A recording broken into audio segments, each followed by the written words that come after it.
Bien, bonjour à tous. Il m'est évidemment difficile de commencer ce cours en poursuivant simplement celui de la semaine dernière.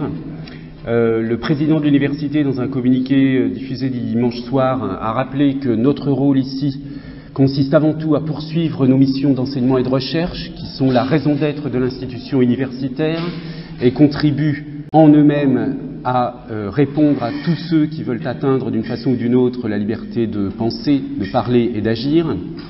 La ministre de l'Éducation nationale, de l'enseignement supérieur et de la recherche a invité les professeurs à faire en sorte que les établissements d'enseignement supérieur demeurent fidèles à leur mission comme lieu d'échange, de réflexion et de dialogue. Dans ces circonstances, j'estime qu'il est de mon devoir de commencer ce cours, comme l'auront sans doute fait vos autres professeurs, en parlant de ces événements, et cela pour au moins deux raisons. D'une part, comme tout professeur, qu'il soit professeur des écoles, de collèges, de lycées ou d'universités, je crois nécessaire d'assumer un rôle de médiation auprès des générations plus jeunes que la mienne.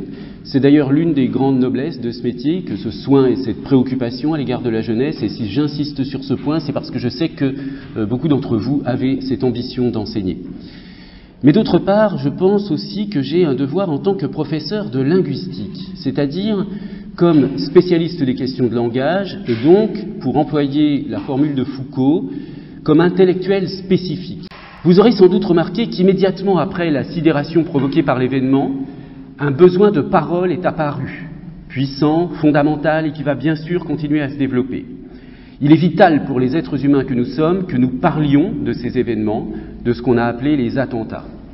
Vous allez vous-même dire un certain nombre de choses et vous allez en entendre encore plus. Au plan politique, la question du langage est également cruciale en relation avec la dimension pratique, celle des actes, des décisions. Parmi les premières décisions du président de la République et du gouvernement figure le choix du mot « guerre » pour désigner la situation dans laquelle nous sommes actuellement. Décision dont on peut penser ce qu'on voudra, mais qui incontestablement montre bien que dans cette situation si grave, des décisions importantes doivent être prises qui placent au centre la question du langage.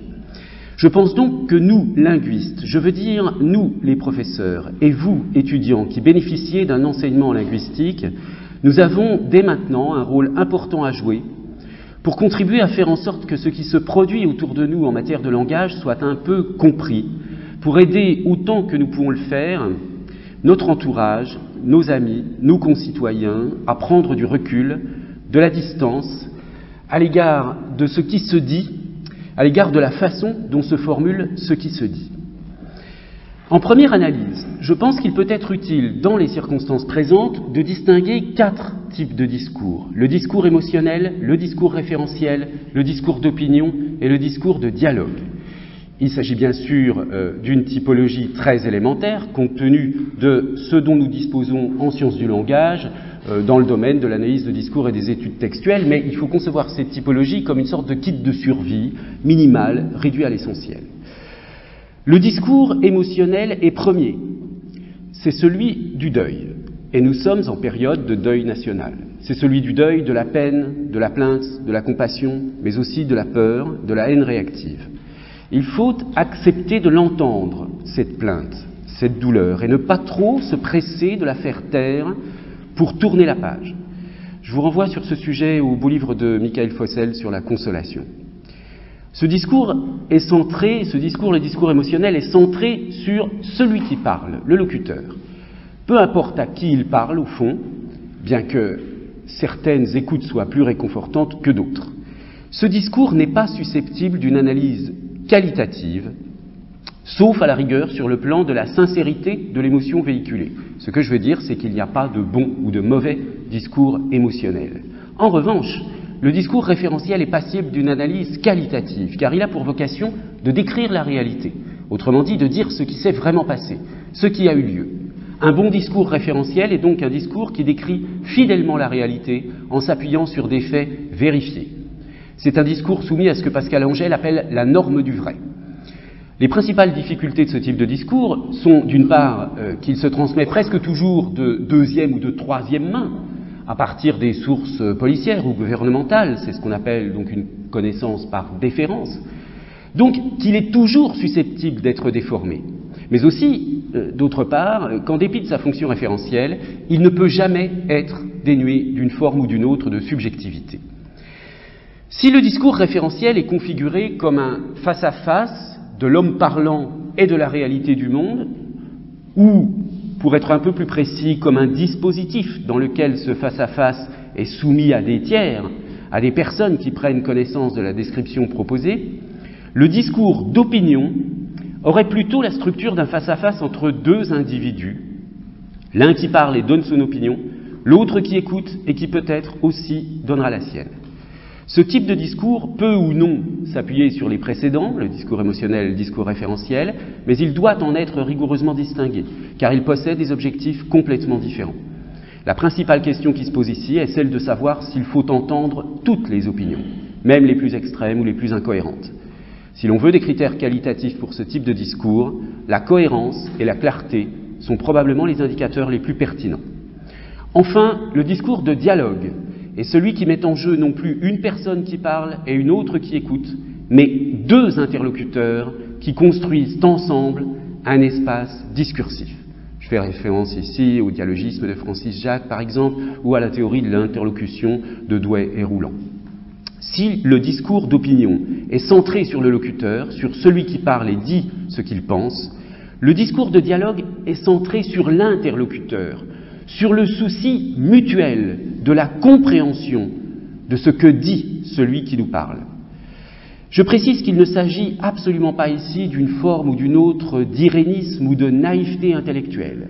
Comprendre ne signifie pas accepter purement et simplement, ni se mettre d'accord d'une manière consensuelle.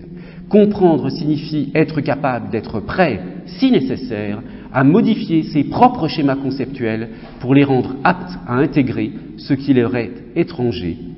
Notez bien que cette typologie sommaire n'a pas seulement une vocation descriptive. Si je vous la donne, ce n'est pas seulement pour le plaisir de décrire les choses. Cette typologie a une vocation pratique, au sens où elle permet, je crois, d'éviter certains malentendus, et tout particulièrement quand les partenaires de l'échange verbal s'adressent l'un à l'autre dans le cas de types de discours différents. Observez ce qui se dit et ce qui s'écrit en ce moment, vous constaterez que ces confusions sont fréquentes. Si vous avez à l'esprit le genre de distinction que je propose ici, vous serez en mesure de contribuer à lutter contre certaines formes d'incompréhension auxquelles vous ne manquerez pas d'être confrontés. C'est au moins ce que vous pouvez tenter de faire en tant qu'étudiant en sciences du langage et à ce titre plus averti que d'autres sur ce qui se joue dans les échanges langagiers. En tout cas, une chose est certaine. Dans la situation où nous sommes, les paroles compteront autant que les actes.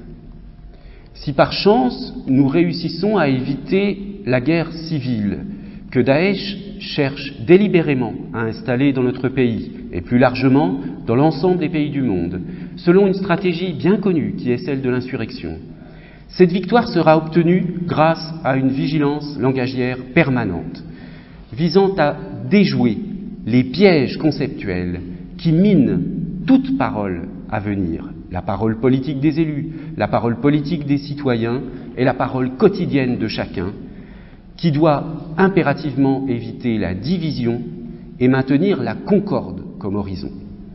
C'est pourquoi ceux qui, comme nous, linguistes, sont en mesure de contribuer à clarifier les débats, à percevoir les conséquences prévisibles de mauvaises habitudes langagières, à aider celui qui parle à s'efforcer d'être conscient de la portée de ses paroles. C'est pourquoi nous, linguistes, devons agir en exploitant toutes les ressources descriptives et explicatives dont nous disposons. Le déminage langagier est un projet subtil, difficile et de longue haleine, mais il est essentiel, urgent et pleinement à notre portée. Il faut donc commencer tout de suite et déminer les paroles destructrices.